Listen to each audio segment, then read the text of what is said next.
The 80% is brought to you by Axonify. To take your frontline training to the next level and drive results for your business, head over to axonify.com. Episode 5, Global Stories from the Frontline, recorded on Wednesday, May 13th, 2020. Hi, Risha. Hey, JD. In our last episode, we spoke with 5 experienced talent development professionals from different parts of the world and different parts of the professional community. I'm Donald Taylor. I'm Hazel Jackson. My name's Linda Vanderloo. My name is Dani Johnson. I am MichelleWalker.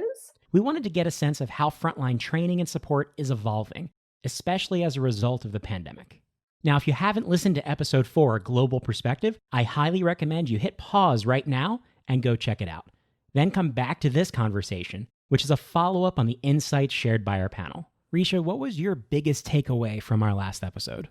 It was a strong reminder that time is a challenge when it comes to training frontline employees all over the world.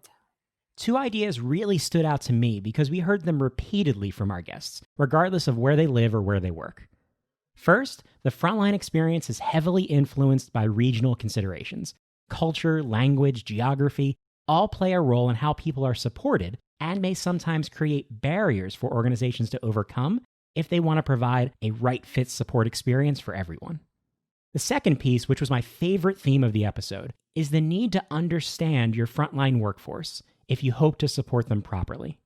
And this goes beyond just knowing what they do in their roles. It really requires us to go to the gemba, as Michelle said, and understand what their experience is really like day to day.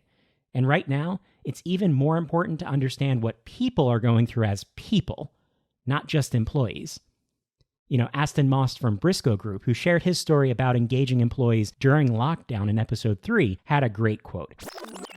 We went, why would people engage? So if we can understand the why, it gives us a really powerful opportunity to understand what's in the hearts and minds of our people. We genuinely believe that by putting that at the forefront, that's been incredibly powerful in itself. If a company isn't taking the time to put themselves in the shoes of their frontline employees, they're doing something wrong.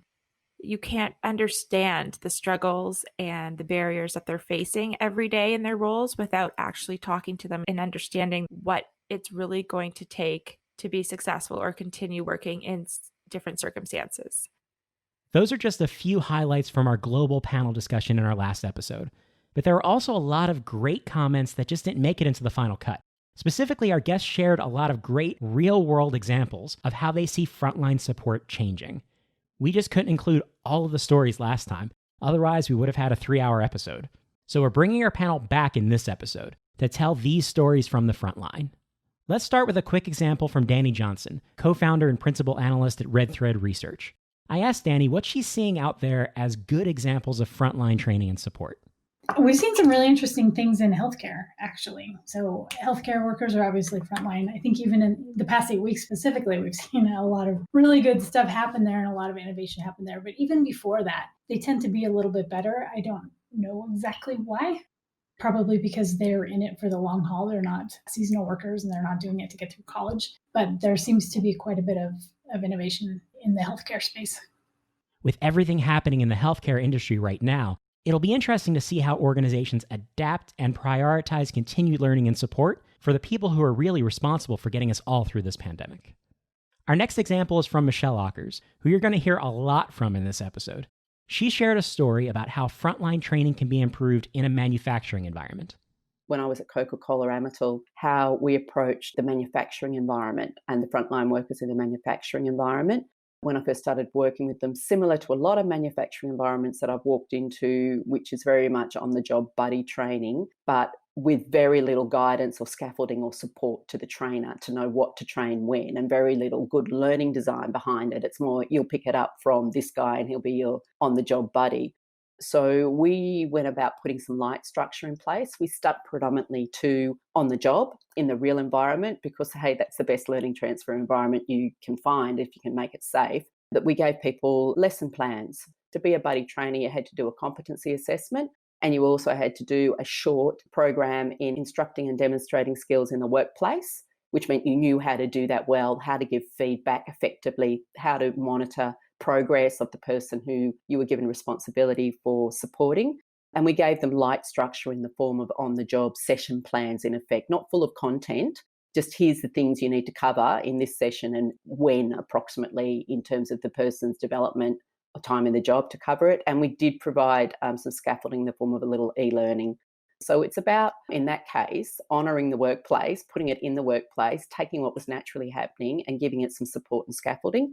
This is an example of how L&D can take advantage of strategies that are already in place, but also augment them to provide the right level of support without removing people from the job or overwhelming them with content. During our conversations with our guests, they shared plenty of great professional practices and experiences, but they also provided some insight into their personal lives. And I just have to share this clip from Linda Vanderloo, who started our conversation by telling me how she began her day from her home office in South Africa. I'll give you the interesting anecdotes first. So one of the things that I love doing in South Africa is going on safari. And unfortunately, with the lockdown, I'm unable to do that. But one of the beautiful areas where most of the game are in the Kruger National Park now do their safaris virtually. So they have a live safari on a vehicle with a ranger and a cameraman. And this morning I started at 6 o'clock local time. And from the get-go, it was amazing. There was a cheetah with cubs, there was a leopard with cubs, there were wild dogs on a hill.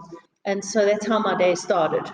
And then it just got progressive. It went progressively downhill from there with lots of meetings and things like that. Of course, I'd like to think our conversation only went uphill from there. I already mentioned going to the Gemba and really understanding the frontline experience as being my favorite takeaway from the episode. Here's MichelleWalker again, providing an example of an international retailer whose L&D team was able to solve a business problem by spending more time in the operation. I think two other things I want to mention briefly is the idea of going to the Gemba, spending time in the workplace, really understanding the workplace to design effective support mechanisms for people working in those workplaces. And probably one of the best examples I've seen of that is an organisation called Specsavers, and for their retail staff selling spectacles in bricks and mortar stores, where the learning and development team were charged with improving sales outcomes. So there was a direct business need identified. What they did was they went out in the stores to look at what was happening in the stores, and they spent like a lot of time, weeks out in the stores, looking at the environment. They pulled data on where sales performance was best. They pulled data on who were the best sellers, and they went out and really looked at what they were doing, and they spent time talking to the staff. And they basically went back to the business and said, we need to redesign process based on what really works. So, it was a shift in process by really deep understanding of the workplace.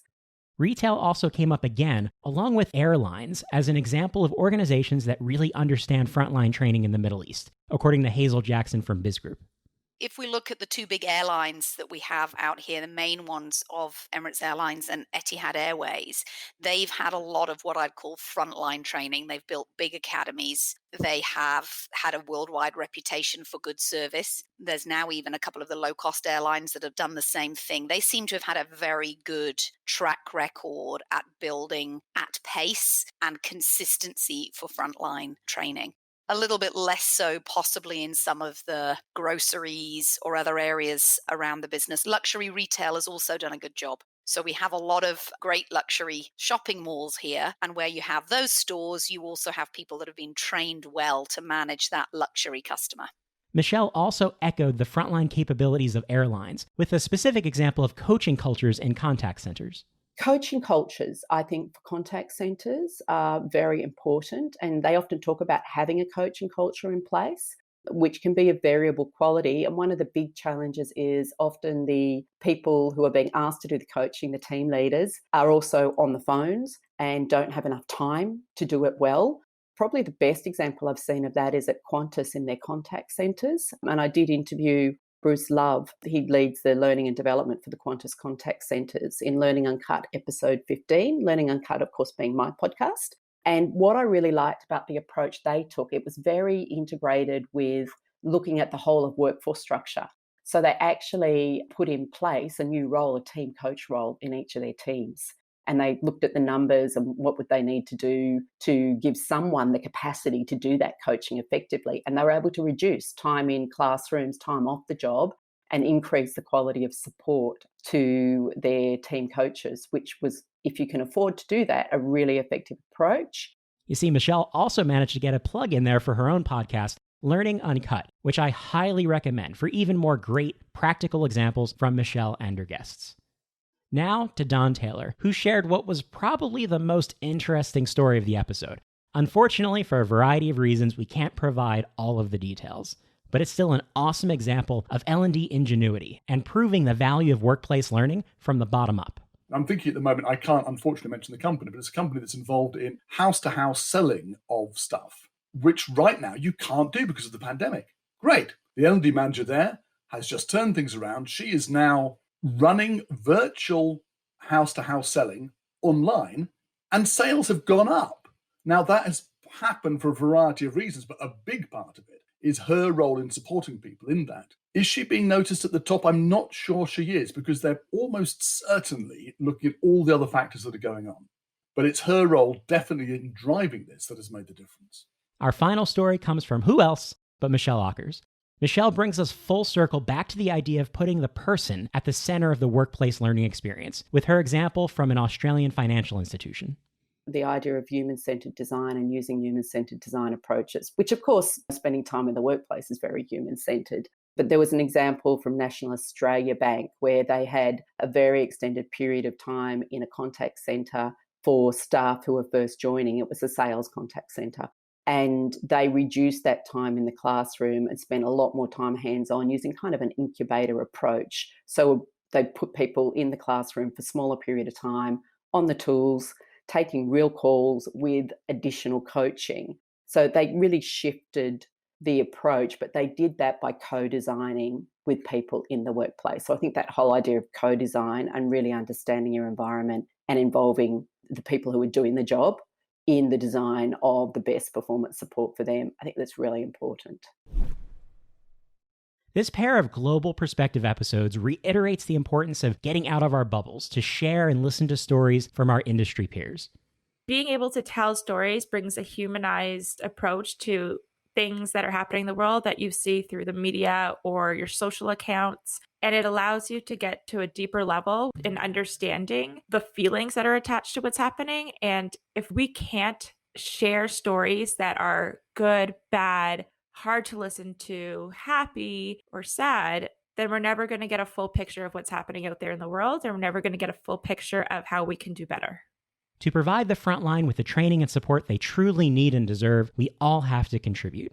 We have to break down silos based on company, region, industry, and other factors, and help people share their stories and experiences so we can solve problems together, not in spite of one another. I'd like to once again thank our panel of global workplace learning experts, Don Taylor, Dani Johnson, Linda Vanderloo, Hazel Jackson, and MichelleWalker, for sharing their insights and experiences with us for this series. To listen to even more Frontline stories, you can subscribe to the 80% on your favorite podcast app. You can also find all of our episodes online at axonify.com/podcast. Join us again in 2 weeks for another story about how organizations are helping frontline employees make a difference in their organizations and communities. I'll see you then, Risha. See you later, JD. Until next time, be kind to the frontline.